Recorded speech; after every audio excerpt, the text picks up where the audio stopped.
اے دینداروں، اے وہ لوگوں جنہوں نے اللہ کی توحید کا اقرار کیا ہے اور میری رسالت کا اقرار کیا ہے، جنہوں نے یوم آخرت پر ایمان رکھا ہے، جنہوں نے اللہ کے رسولوں کو مانا ہے، جنہوں نے اچھی اور بری تقدیر پر ایمان رکھا ہے اللہ کی طرف سے، جنہوں نے قرآن کریم کو اللہ کی آخری کتاب مانا ہے اور دیگر اللہ کی کتابوں کو بھی تسلیم کیا ہے، ان لوگوں سے اللہ کی طرف سے ان کو ایک پیغام دیا جاتا ہے اور ایک طلب کی جاتی ہے بارگاہ رب العالمین سے کہ اس کلمہ پڑھنے کے عوض میں یہ جو تمہیں بہت بڑی اللہ نے سعادت عطا فرمائی ہے، اس سعادت کا شکریہ ادا کرنے کا ایک طریقہ بتایا جائے، کیونکہ اللہ اگر کوئی احسان کرے تو اس کا شکریہ تو ادا کرنا ہے،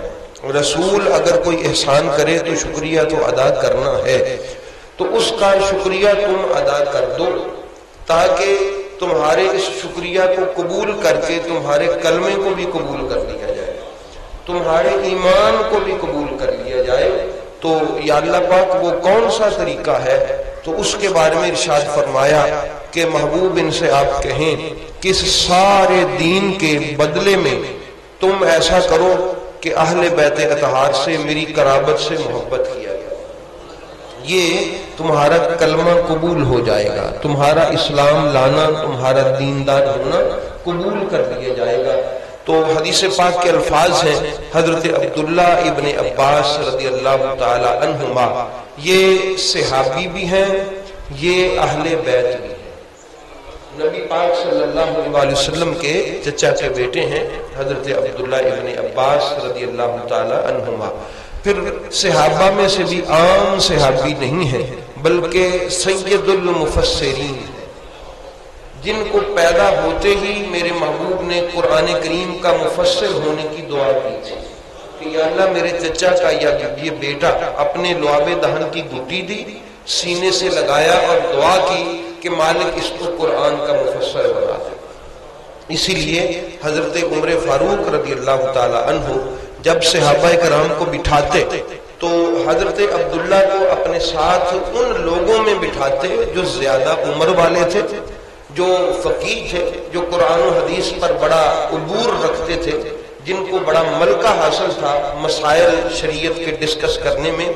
ایک مرتبہ کسی نے پوچھا کہ عمر یہ کل کا لڑکا ہے، چھوٹی سی عمر کا، اور یہ سارے بڑے بڑے عمر رسیدہ اور پڑھے لکھے اور بڑے فہم و فراست کے مالک لوگ بیٹھے ہوئے ہیں، آپ اس چھوٹے بچے کو ان سیانے بزرگوں میں بٹھا دیتے ہیں اوپر چڑھا کے۔ تو حضرت عمر فاروق نے فرمایا یہ عمر میں چھوٹا ہے، علم میں بڑا ہے، یہ عمر میں چھوٹا ہے، علم میں بڑا ہے۔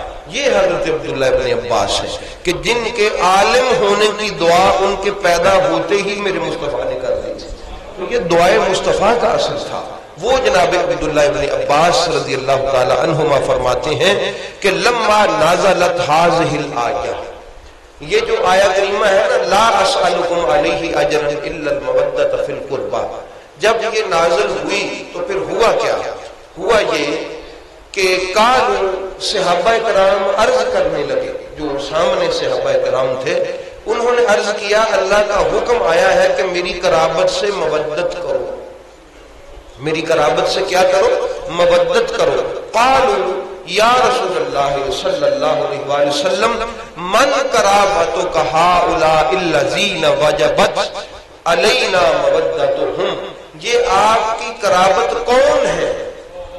کون ہے آپ کی قرابت جن کے بارے میں اللہ حکم دے رہا ہے کہ ان کی مودت تمہارے اوپر واجب کر دی گئی ہے؟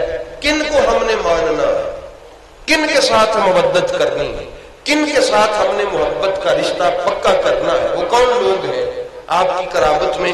تو نبی کریم صلی اللہ علیہ وسلم نے بائی نیم ان کو مینشن کیا، فرما علی و فاطمہ و بناہما، علی، فاطمہ اور ان کے دونوں بیٹے۔ اللہ ان چار ہستیوں کے بارے میں ارشاد فرما رہا ہے کہ اگر تم دین کا عوض اور اس کے قبولیت کی سند لینا چاہتے ہو، تمہارا کلمہ قبول ہو تمہارا دیندار ہونا قبول کر لیا جائے، تمہیں اللہ کی لسٹ میں بھی مسلمان لکھ دیا جائے۔ ایک تو ہے نا میرے نزدیک تو ہر وہ بندہ مسلمان ہے جو کلمہ پڑھتا ہے، آپ کے نزدیک بھی ہر وہ بندہ مسلمان ہے جو نماز پڑھتا ہے، جو کعبے کو منہ کر کے نماز پڑھتا ہے، جو قرآن کو ایک مانتا ہے، ایسے ہے کہ نہیں؟ آپ، میں، کوئی بھی دنیا کا شخص، ہم کسی ایسے شخص کو غیر مسلم نہیں کہہ سکتے جو کلمہ پڑھتا ہو، جو کعبے کی طرف منہ کر کے نماز پڑھتا ہو، جو معاد پر یعنی قیامت کے دن پر یقین رکھتا ہو، وہ ساری چیزیں جو مسلمان ہونے کے لیے ضروری ہیں جو یہ کرتا ہو، لیکن یہ ضروری نہیں ہے کہ وہ اللہ کی لسٹ میں بھی مسلمان ہو۔ بات سمجھ گئے؟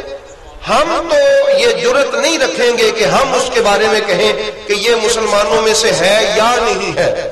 ہمارے سامنے اگر کوئی ایسا شخص آئے گا کہ جو کلمہ پڑھتا ہے، نماز پڑھتا ہے، دین کے سارے معاملات جو ظاہری ہے اس میں سے ہمیں نظر آتے ہیں، ہم اس کو مسلمان کہیں گے، ہمارا فریضہ یہی ہے۔ لیکن اللہ کی لسٹ میں وہ مسلمان کب لکھا جائے گا؟ جب وہ اس اسلام کے بارے میں وہ کچھ ادا کر دے گا جس کا اللہ نے کرنے کا حکم دیا گیا۔ فرمایا محبوب یہ جو لوگ ہیں جنہوں نے کلمہ پڑھا ہے، دیندار کہلوایا ہے، اور یہ تیرے جو ہے وہ امتی ہیں، تیرے غلام بننے کا دعویٰ دار ہیں، ان کے لیے میری طرف سے اب یہ حکم آ گیا ہے کہ ان پر علی و فاطمہ اور ان کے بچوں کی محبت واجب کر دی گئی ہے۔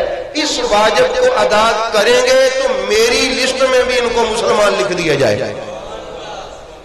بات سمجھ گئے؟ میں اس کی آپ کو ایک آسان سی مثال دے دیتا ہوں۔ دیکھیں، میں نے یہ کپڑے پہنے، میں اس کو سلوا لیتا ہوں، صحیح، اس کو سلوا کے میں بڑی خوشبو لگا کے تیار شیار ہو کے آ کے یہاں پر بیٹھ کے آپ کے سامنے دین کی باتیں کروں اور نماز مصلی پہ کھڑا ہو جاؤں، اور وہ جو درزی صاحب ہے اس کو کہوں کہ جا کے اوپر کیڑے پیسے، کوئی اس کی جو ہے وہ ٹیلرنگ ہم نے نہیں دینی، اس کی جو سلوائی ہے بڑھ ہی نہیں تیرے ایسی کاتر دئیے۔ آپ مجھے یہ بتائیں کہ یہ کپڑا بھی میرا ہی ہو، لا کے بھی میں نہیں دیا ہو، اور اگر ایسے میں کروں کہ وہ کہے کہ میرے بنتے ہیں پیسے شاہی آپ کے پاس، میں نے آپ کو کپڑے سی کے دیے ہیں، میری نماز ہو جائے؟ نہیں ہوگی۔ کیوں؟ میں نے یہ حلال طریقے سے کپڑے پہنے ہی نہیں۔ ہمارے بزرگان دین تو فرماتے ہیں کہ اگر حرام کا ایک بٹن بھی آپ نے لگایا ہے تو اپنی نماز کی فکر کریں، یہ جائے کہ پورا لباس ہی حرام طریقے سے پہنا ہوا ہو، دونس داندلی سے، تو احباب گرامی یہ ایسا ہی ہے کہ کسی نے دین کا لباس پہن لیا ہو، دین کا کیا پہن لیا ہو؟ لباس پہن لیا ہو۔ اللہ فرمائے اس کی مزدوری تو دو، اس کی مزدوری تو دو۔ وہ عرض کرے مولا اس کی مزدوری کیا ہے؟ فرمایا علی سے محبت کر، میرے نبی کی لخت جگر فاطمہ الزہرا سے عقیدت رکھ، ان کے بچوں کا غلام بن، یہ تیرے اس لباس کی مزدوری ہے۔ اگر تو یہ ادا کر دے گا تو میری لسٹ میں بھی تجھے مسلمان لکھ دیا جائے۔ بات سمجھ گئے؟ یہ ہے اس آیت کریمہ کا ترجمہ۔ اگر پھر بھی کسی کو سمجھ نہیں آتا تو یہ شاید اس کی کم بختی ہو یا اس کی سیاہ بختی ہو، اللہ نے بتانے میں کوئی کسر نہیں چھوڑی۔ اللہ رب العزت نے واضح بتا دیا ہے۔ یہ جو مثالیں ہوتی ہیں یہ اس لیے ہوتی تاکہ بندوں کو بات سمجھ آ جائے۔ اللہ پاک ارشاد فرماتا ہے کہ میں نے ان کی محبت کو تمہارے اوپر واجب کیا، تو اس لیے احباب گرامی ان کی محبت کے فوائد بڑے ہیں۔ اب آپ شاید میں بار بار اس لیے کہتا ہوں کہ بات ذہنوں میں بیٹھ جائے، ان کی محبت ہمارے اوپر کیا ہے؟ واجب ہے۔ جس طرح سورت فاتحہ واجب ہے نا نماز میں سورت فاتحہ کیا ہے؟ واجب ہے۔ واجب کہتے ہیں لازم کو، سمجھ آئیے؟ تو اگر کوئی شخص جان بوجھ کے اس سورت کو چھوڑ کے نماز پڑھتا ہے اور اس کو چھوڑنے کے بعد جو اس کا حق ہوتا ہے وہ بھی ادا نہیں کرتا تو کیا اس کی نماز ہو جائے گی؟ تو اسی طرح ان کی محبت بھی اسلام میں واجب ہے۔ وہ تو فقط ایک نماز میں واجب ہے نا، ان کی محبت پورے اسلام میں واجب ہے۔ جو ان کو چھوڑ کے مسلمان ہوتا ہے اللہ فرماتا ہے تیرا اسلام ہی صحیح نہیں ہے، تیرا اسلام صحیح نہیں ہے۔ اچھا اب کسی کو غصہ لگے کہ لو جی یہ کیسے بات کر دی، کوئی شخصیات کا محتاج ہے اسلام؟ احباب گرامی، یہ ان کی قربانیوں کا ثمر ہے جو اللہ نے عطا فرمایا ہے۔